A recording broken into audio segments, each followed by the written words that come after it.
Buenas tardes. Bueno, vamos entonces a comenzar a trabajar la realización de un diagrama de Gantt a partir del diagrama CPM una vez ya realizado. Entonces, para poder realizar nuestro Gantt necesitamos unos datos específicos. Lo primero que debemos haber desarrollado es la red CPM, donde se encuentran todos los datos de la red. De acuerdo a eso, pues también haber determinado cuál es nuestra ruta crítica, como lo tengo yo en pantalla. Entonces ya previamente hemos determinado esos datos con con el desarrollo del diagrama CPM. Vamos entonces a construir la tabla con la cual vamos a trabajar el diagrama de Gantt. Lo primero que vamos a tener en nuestra tabla son las actividades que se van a desarrollar en en cada proyecto. Entonces, para el caso del ejemplo, yo tengo actividad A, B, C, D, F.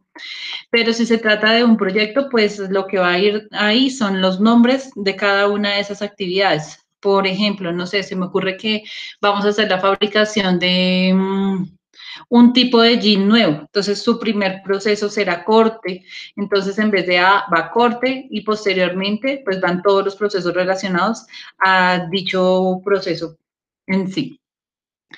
También vamos a tener una duración. Esta duración o los datos que coloco en la columna de duración corresponden a los datos que se suministran inicialmente para la construcción del diagrama CPM. Recordemos que para ese diagrama yo debo determinar cuánto se demora en promedio cada una de esas actividades. Ahora, para poder construir nuestro diagrama Gantt debemos definir unas fechas de inicio. Esas fechas de inicio van a depender de cuándo yo necesito realmente empezar con determinado proyecto, ¿cierto? Y ahí lo que vamos a colocar entonces es la fecha determinada de un día específico del mes. Para el caso del ejemplo, yo lo voy a comenzar, por ejemplo, con fecha de 1 de marzo. ¿Cierto? Teniendo en cuenta eso, chicos, el resto de fechas de inicio van a corresponder a las fechas colocadas según el dato del IT en nuestro diagrama CPM. Recordemos que ese dato IT es el primer dato que aparece en cada uno de los nodos. Entonces, para el dato de la actividad A que inicia en un tiempo cero, ¿cierto? Mi fecha de inicio va a ser el primer día, es decir, ese momento es el momento del arranque. Por eso lo coloco como fecha de 1 de marzo, ¿cierto? Obviamente, si mi proyecto va a comenzar, no sé, un 20 de abril, pues mi fecha de inicio será el día en que arranque ese proyecto. Posterior a eso, debemos tener entonces en cuenta la sumatoria de los tiempos colocados de acuerdo a esa red CPM. Entonces, para el caso de la actividad B, el IT corresponde a 5 días después de la fecha de inicio de la actividad A. Para el caso, pues yo tendría que colocar, le voy a colocar a esta, entonces si esta empezó el 1 de marzo, esta va a ser el 5 de marzo. Para el diagrama C será 5 de marzo. Actividad C, perdón. Para la actividad D, que su IT corresponde al 17 de marzo, pues tendré que colocarla como 17 de marzo.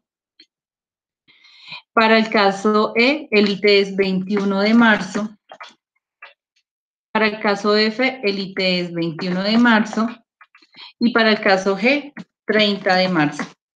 Si posterior a eso los días sobrepasan el mes, pues contaré de acuerdo a eso las fechas o los días que se corren en cuanto a ese mes específico. Ahora, la fecha fin va a corresponder a la sumatoria de la fecha de inicio más la duración. Cabe aclarar que en el caso de este ejemplo yo le estoy colocando fecha de inicio 1 de marzo, aunque el IT sea 0, porque pues yo no tengo un día 0 de marzo. Entonces me corresponde, según fecha de calendario, colocarlo en el primer día de actividad. Ahora, mi fecha fin les decía que corresponde a la sumatoria de la fecha de inicio más la duración. Formulo y arrastro mi fórmula. Me fue una de más, la voy a borrar. Ok. Adicional a eso, voy a colocar dos casillas más en la parte posterior de la tabla, una que se llame fecha de inicio y la otra que se va a llamar puedo colocar, no sé, la voy a correr, un momento. Entonces, fecha de inicio, perdón, fecha de inicio, y mi fecha de inicio corresponde a el 1 de marzo. Entonces, 1 de marzo. Y en la segunda se va a llamar fecha final. Esa fecha final debo colocarla como la fecha más lejana que me dio de acuerdo a este cuadro que nosotros tenemos en este momento. Entonces, mi fecha final corresponde a el 6 de abril.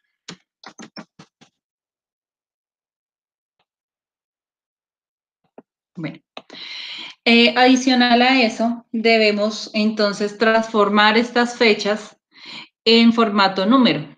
Lo que voy a hacer entonces es lo que voy a colocar en este momento en color naranja.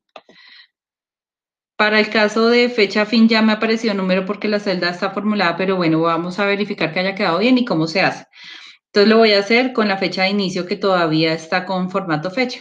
Lo que hacemos es, le doy clic a esa casilla, a esa celda, clic derecho, formato de celda, y me aparece en formato de celda varias opciones. Voy a escoger número y le digo aceptar.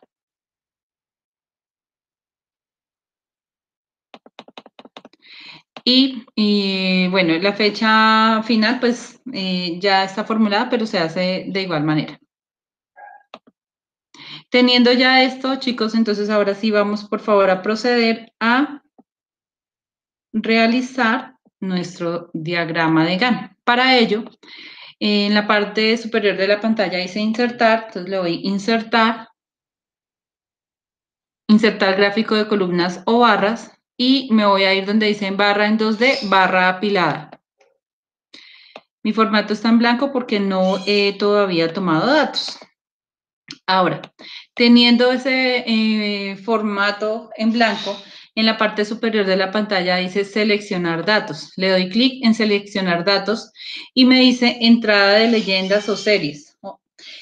Vamos para este caso a agregar 2 series. Entonces vamos con la primera. Le digo agregar, en nombre de la serie le voy a dar clic donde dice fecha de inicio. Y donde dice valores de la serie, le doy clic a la flecha para que me permita buscar los datos y voy a tomar todos los datos de fecha de inicio. Arrastro el mouse desde la primera hasta la última fecha. Me devuelvo, clic en la flecha y le digo aceptar. Teniendo esto, vamos a agregar la segunda serie. Entonces, para la segunda serie le digo agregar, en nombre de la serie, le doy clic en duración, nuevamente le doy clic a la fecha que me aparece, y me aparece valores de serie. Activo en la flecha para que me permita tomar los datos y voy a tomar todos los datos de duración desde el primero hasta el último. Me devuelvo a la flecha y le doy a aceptar. Posterior a eso, me voy a la parte de mi cuadro que dice etiquetas del eje horizontal categorías. Entonces le voy a decir editar. Me dice rango de rótulos del eje. Aquí vamos a tomar toda la columna donde tenemos las actividades sin el título. Para el caso de mi ejemplo, lo voy a tomar desde la letra A hasta la letra G, pero no tomé el título que dice actividad. Luego le doy a aceptar y listo, aceptar. Entonces, aquí vamos con el gráfico.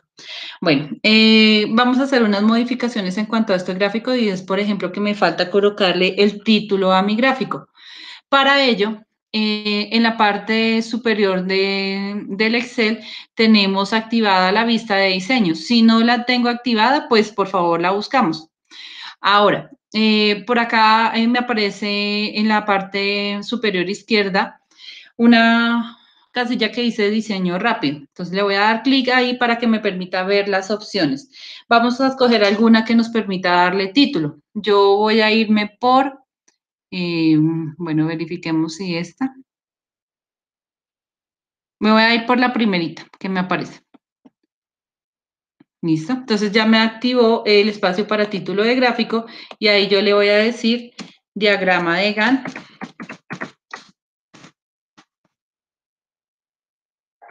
Proyecto, el nombre del proyecto que corresponda. Ok. Le doy clic afuera. También puedo, por ejemplo, configurar la parte izquierda de mi gráfico, donde, ¿cómo lo modifico? Por ejemplo, dándole un tamaño de letra más grande. Si quiero hacer eso, pues le doy clic, ¿cierto? Ay, perdón. Le doy clic al eje donde aparecen las actividades y le voy a dar también en inicio el tamaño de la letra. Por ejemplo, 12, 14 para que se me vea un poquito más grande. Igual cada uno le puede dar lo que requiera. Bueno, chicos, entonces ya esto, vamos ahora a ordenar el eje.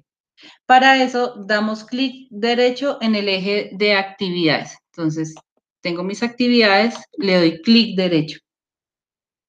Y vamos, o le damos clic a dar formato al eje y se me va a activar una nueva casilla donde tenemos categorías en orden inverso. Entonces le voy a dar clic ahí y listo. Nuevamente le doy clic por fuera. Ahora lo que queremos hacer es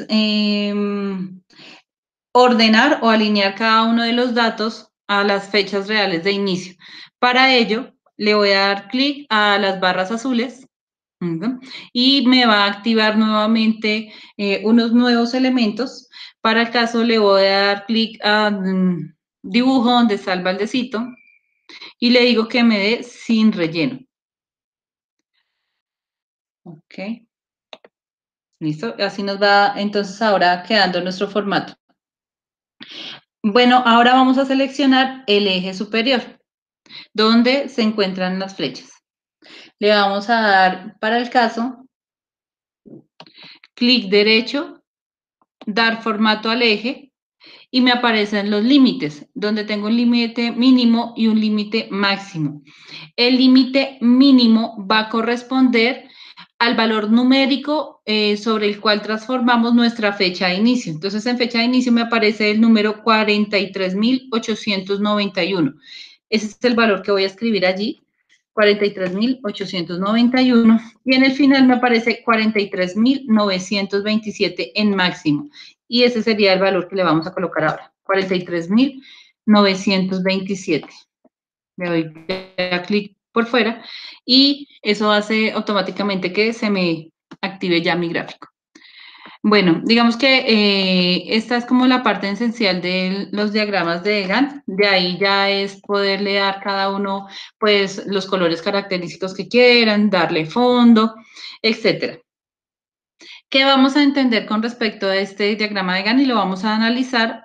Ah, ok, perdón. De pronto yo quiero que las fechas no queden tan separadas como me aparece acá del 1 de marzo al 11 de marzo, luego al 21 al 31. Yo quiero que este diagrama me permita ver unas fechas más continuas. Entonces, nuevamente, le voy a dar clic a este eje y donde dice unidades, para el caso me aparece mayor. Entonces yo le digo que no quiero que sea de a 10, sino por ejemplo que sean cada 3 unidades. Y que mi menor sea 1. Vamos a ver cómo me queda. Nuevamente.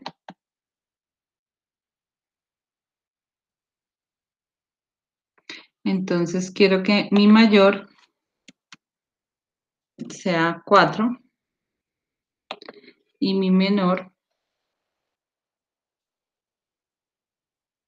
y el menor sí que sea 1. Y listo. Entonces digamos que eso ya me permite ver mejor mi diagrama. Podría, por ejemplo, ampliarlo, ¿cierto? Ya después de estar hecho, entonces ya cada cual pues puede proyectarlo de la manera que mejor le parezca a su diagrama. Para el caso, así quedaría listo. Les decía yo que entonces vamos a verificar qué significa este diagrama o cómo lo comparamos con lo que tuvimos nosotros con los datos de resultado del diagrama de CPM. Entonces tenemos unos valores de ruta crítica que eran las actividades A, C, D, E y G, pero tenemos unas actividades de holgura que son la B y la F. Entonces vamos a verificar por qué esos datos se deben ver evidenciados como holgura en nuestro diagrama de Gantt. Entonces, si se dan cuenta, el diagrama B, ¿cierto? Está casi que contenido dentro del tiempo de la actividad C. Lo mismo la actividad F está casi que contenida dentro de la actividad F. Por eso estas actividades se consideran que, digamos que son los tiempos que nosotros tenemos de pronto que nos podamos quedar dentro de ese proyecto. Básicamente yo podría de pronto tener alguna demora, pero solamente en las actividades B y en las actividades F. Las demás actividades, como ya lo habíamos trabajado en el diagrama CPM, son actividades que por ningún momento se podrían descuidar porque para poder cumplir con ese proyecto, esas actividades se tienen que cumplir a cabalidad.